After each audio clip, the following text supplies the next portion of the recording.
एक डिबेट कश्मीर को लेकर हो रही थी और नेहरू जी बहुत बड़ी जोर जोर से फिलोसफिकल बात करते थे वो तो, क्योंकि वो कहते थे भाई एक्सीडेंट हिंदू थे।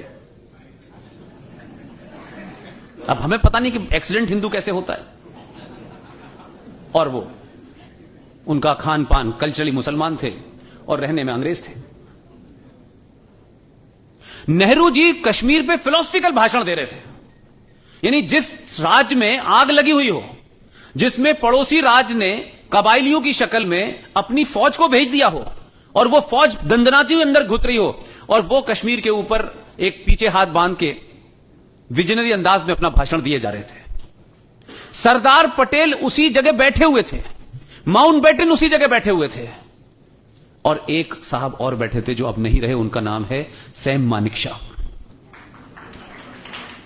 ये रेफरेंस बता रहा हूं मैं आपको कोई किताब ऐसी नहीं बताऊंगा जिसका दूर दूर से भी आरएसएस और बीजेपी से संबंध हो, क्योंकि आप 5 जन को जैसी कोट करेंगे कहेंगे ये झूठी खबर छापते हैं।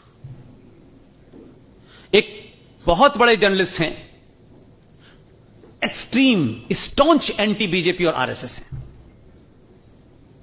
मैं उनसे जानता हूं, मेरी दोस्ती है।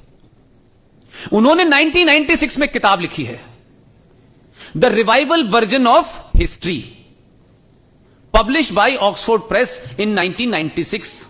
The name of the writer is Prem Shankar Jha. यह पूरा जो मैं वर्णन बता रहा हूं ये उनकी किताब से बता रहा हूं, और उस किताब में उन्होंने सैम मानेकशॉ का इंटरव्यू लिया है। तो सैम मानेकशॉ, पूरा देश उस आदमी की बहादुरी और ईमानदारी को सलाम करता है। उन्होंने कहा कि जब नेहरू जी लगातार बोल रहे थे तो पटेल बड़े अनकंफर्टेबल थे, उनको बड़ी उलझन हो रही थी कि एक तरफ यह सिचुएशन है, मैं यहां होम मिनिस्टर बना बैठा हुआ हूं और यह आदमी फिलॉसफी की भाषण दे रहा है, और वहां पे सैम मानेकशॉ भी बैठे हुए थे और माउंटबेटन भी बैठे हुए थे। आपके आदमी की चतुराई, आपके राज्य के उस आदमी की सोच ने 70 साल लगा दिए दूसरा आदमी को भेजने में, थी उस वक्त भी। लेकिन वो किन चीजों से घिरे हुए थे, किन लोगों के बीच बैठे थे कि उन्हें ठीक भी रहना है और काम भी करना है। सरदार पटेल ने नेहरू से भाषण देते में कहा कि नेहरू तुम्हें कश्मीर चाहिए कि नहीं चाहिए, तो फिलॉसफी के अंदाज में सरदार पटेल के इस मकसद को वो नहीं समझे, और सरदार पटेल से बड़े उसमें बोले व्हाई नॉट। तो सरदार पटेल ने सैम मानेकशॉ के कान में कहा कि आपको ऑर्डर मिल गया, जाइए। और फिर सैम मानेकशॉ ने आखिर में जो काम कहा वो मजे की बात है। सैम मानेकशॉ ने कहा कि सरदार पटेल से मैंने पूछा कि ये बात आपने अनजाने में कही है या जानबूझ के हिंदी में कही है। सरदार पटेल ने कहा अंग्रेजी में कहता तो ये माउंटबेटन समझ जाता और उसे करने नहीं देता। तो कैसे कैसे उस वक्त भी लोगों ने राष्ट्र को बचाने के लिए पूरी ताकत लगाई है। ये घटना इसलिए मैं आपको सुना रहा हूं कि ये उस किताब में सैम मानेकशॉ के इंटरव्यू में है। इसी तरीके की एक किताब और है, उस किताब का नाम है India from Curzon to Nehru and after. यह 1969 में लिखी गई है, और नेहरू जी के सबसे खास जर्नलिस्ट थे, हिंदुस्तान टाइम्स के एग्जीक्यूटिव ऑडिटर थे और प्रेस क्लब ऑफ इंडिया के फाउंडर प्रेसिडेंट थे। इसलिए मुझे पता है क्योंकि मैं वहां 4 साल तक रहा।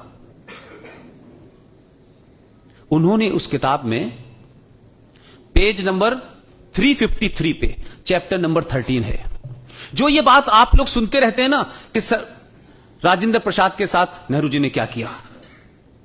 क्योंकि राजेंद्र प्रसाद से जब यह कहा गया कि आपको सोमनाथ नहीं जाना है, तो राजेंद्र प्रसाद ने कहा मैं राष्ट्रपति हूं, संवैधानिक पद पर बैठा हूं, मैं राष्ट्रपति का प्रोटोकॉल लेके नहीं जाऊंगा, लेकिन जाऊंगा।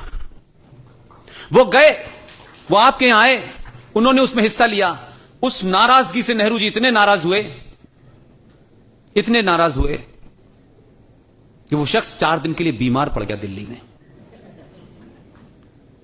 और नेहरू जी ने लाल बहादुर शास्त्री को बुलाया और कहा कि मुझे लगता है कि राजेंद्र प्रसाद अब बचेंगे नहीं, इनकी अंत्येष्टि के लिए दिल्ली में आप कोई जगह ढूंढ लीजिए। यह आपके देश में हुआ है, यह आपको पता होना चाहिए।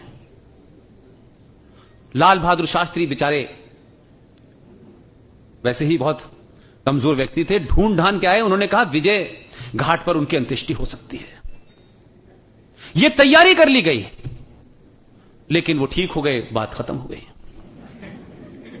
लेकिन दूसरा, मैं ये बात इसलिए कह रहा हूं कि जिस राइटर ने लिखा है वो राइटर नेहरू जी के साथ सबसे क्लोजेस्ट आदमी था, क्योंकि प्रेस क्लब की उस पूरी हिस्ट्री में पढ़ते हुए मैंने, उस राइटर का नाम है दुर्गा दास, उनको पास से देखा।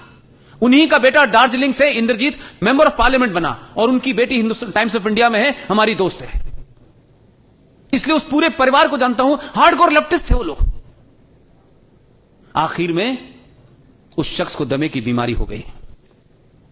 राष्ट्रपति के हटने के बाद के जो प्रोटोकॉल थे कोई वापस नहीं दिए उनको, और जो सदाकत आश्रम नाम का कांग्रेस पार्टी का ऑफिस है बिहार में, उसके सीलन बने कमरे में एक दिन उनकी मौत हो गई।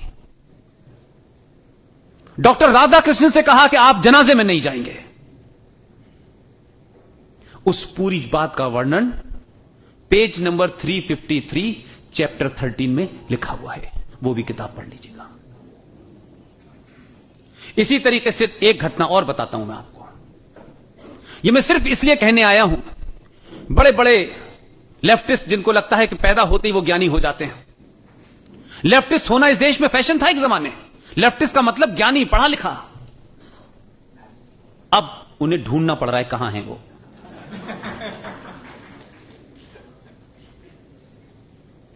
एक घटना है, डॉक्टर जयप्रकाश नारायण की डेथ हुई। जयप्रकाश नारायण किसी पार्टी के नहीं थे।